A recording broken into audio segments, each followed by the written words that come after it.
அதை காட்டுகின்ற முட்டாள் கூட்டத்தால் இந்த இனம் வஞ்சிக்கப்படுகிறது. மடிந்த மாவீரர்களுடைய தியாகங்கள் வஞ்சிக்கப்படுகிறது. அப்ப இதில் நாங்கள் இருந்து புரிந்து கொள்ள வேண்டும்.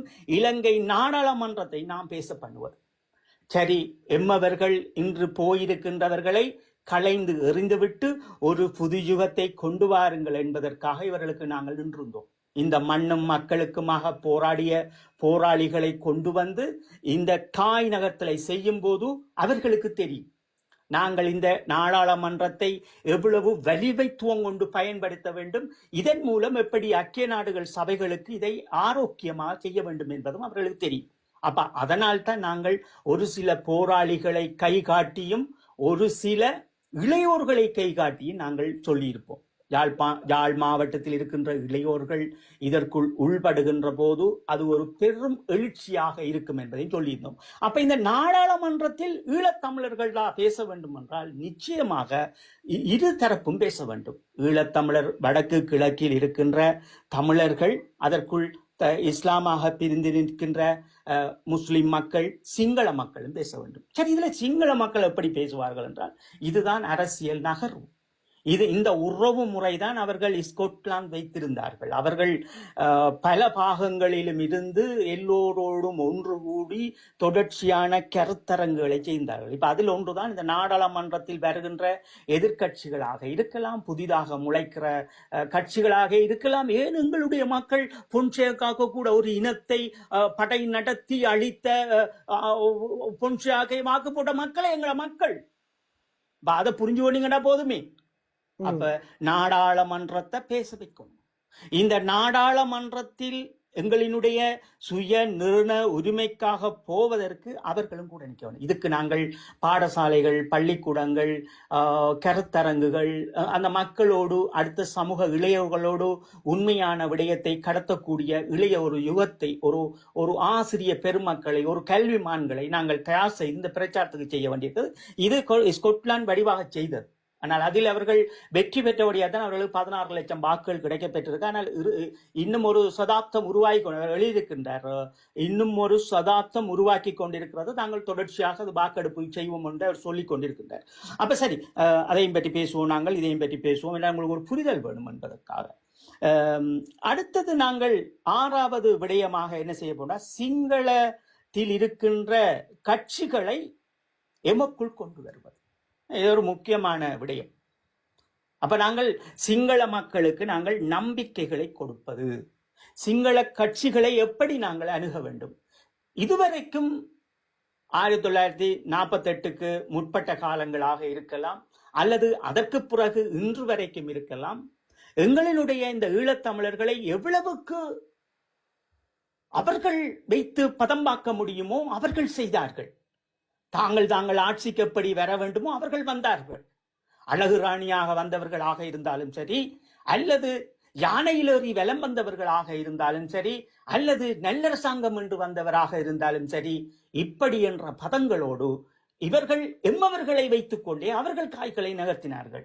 எம்மவர்களோ பாவம் அப்பாவிகளோ, அல்லது நான் குறிப்பிடுவது போன்று எதிரியின் யூகம் புரியாமல் தடுமாறுகின்றார்களோ என்ற இந்த தலைப்பின் ஊடாக பார்க்கும்போது எமக்கு ஒன்று மட்டும் புரிகிறது. இங்கே அரசியல் எது, அனுபவம் எது, விடுதலை எது, கற்றறிந்த பாடம் எது, உலகம் எதற்காக ஓடிக்கொண்டிருக்கிறது, உலகம் எம் உரிமைக்காக என்ன சொல்கிறது, தமிழீழ விடுதலை புலிகள் 1000 ஏந்தி நின்றவர்கள் என்ன சொன்னார்கள் என்பதையும் புரியாத சமூகம் இது. இவர்கள் அப்ப எப்படி பிள்ளைகளை இந்த அரசியல் சித்தாந்தங்களோடு ஊட்டி வளர்ப்பார்கள்? வளர்க்க மாட்டார்கள். நீ பிள்ளை, உனக்கு பிரெஞ்சு தெரியுமா, உனக்கு ஆங்கிலம் தெரியுமா, உனக்கு அல்லது வேறொரு மொழி வேண்டுமா, ஜெர்மன் வேண்டுமா, வா 10 பேர் நின்று போராடுவோம், இது உலகத்துக்கு தெரியுமா நினைப்பார்கள். இந்த கூழ்முட்டைத்தனமான அரசியலும் ஜுகம் இல்லாத ஒரு அரசியலின் வடிவம் இல்லாத சமூகம் இது. ஒரு தலைமைத்துவம் இல்லாததால் இன்றைக்கு இந்த இனம் இவ்வளவுக்கு ஒரு அவமானப்பட்டு நின்று கொண்டு மாவீரர்களுடைய நிகழ்வுகளை இவர்கள் அலங்கரிக்க நினைப்பதுதான் வேதனைக்குரிய விடயம். மாவீரரினுடைய அலங்காரம் என்பது 1ஆம் திகதி வருகின்ற போது, கார்த்திகை 1 வருகின்ற போதே பல நடவடிக்கைகளை மேற்கொள்ள வேண்டும், பல சித்தாந்தங்களை மேற்கொள்ள வேண்டும். இதுகள் ஒன்றும் புரியாமல் எம்மினம் இங்கே தடுமாறி நிற்கிறது என்ற தலைப்புக்குள் ஈழத் தமிழர்கள் அறிவார்ந்தவர்களா, இல்லை எதிரியின் யூகம் ஒன்று புரியாமல் தடுமாறுகின்றார்களா என்பதையும் இந்த இடத்தில் நாங்கள் நிறுத்துகின்றோம். அடுத்ததாக நாங்கள் பார்க்க போறோம் என்னவென்றால், முக்கியமாக வடக்கு கிழக்கு முதலமைச்சர் பதவி எவ்வளவு முக்கியத்துவம் வாய்ந்தது. அப்ப இதில் பார்த்தீங்கள் என்றால் சிங்கள அரசாங்கங்கள் இந்த விடயத்தில் மிக தெளிவாக இருந்தது. அவர்களுக்கு பின்னிக்கின்ற பெரும்பான்மை சிங்கள மக்களாக இருந்தாலும் சரி, அரசியல்வாதிகளாக இருந்தாலும் சரி, மிக தெளிவாக இந்த முதலமைச்சர் நாற்காலியை வடக்கு கிழக்கில் கொடுத்துவிடக் கூடாது என்று 16 ஆண்டுகளாக 2013 மரியாதைக்குரிய ஐயா விக்னேஸ்வரன் அவர்களை கொண்டு வந்து அதற்கு பின் இன்று வரை ஒரு செல்லாக்காசாக வடக்கை போட்டார்கள், கிழக்கை போட்டார்கள். அப்ப இங்கே நாங்கள் இந்த சுய நிர்ணய உரிமைக்கு நாங்கள் வாக்குக்காக செல்ல வேண்டுமென்றால் இந்த வடக்கு கிழக்கினுடைய இந்த முதலமைச்சர் பதவி என்பது முக்கியம். சரி, ஏன் கதிரண்ணா இது முக்கியத்துவம் என்றால், இங்கேதான் ஸ்கொட்லாந்து மிக நுட்பமான முறையில் காயை நகர்த்தினார்கள்.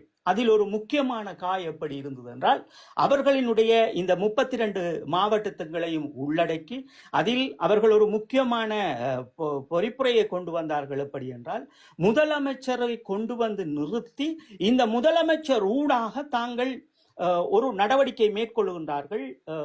மேல் உச்ச நீதிமன்றம் சென்று தாங்கள் சுயநிர்ணய உரிமையை கொண்டு போவதற்காக அவர்கள் இந்த நடவடிக்கையை மேற்கொள்ளும். அப்ப நாங்கள் என்ன செய்ய வேண்டும் என்றால், இந்த வடக்கு கிழக்கு முதலமைச்சர் நாற்காலியில் வைத்துக்கொண்டு நாங்கள் எங்களுடைய மாநகர சபைகளின் ஊடாக, மாகாண சபைகளின் ஊடாக நாங்கள் தீர்மானங்களை நிறைவேற்ற வேண்டும்.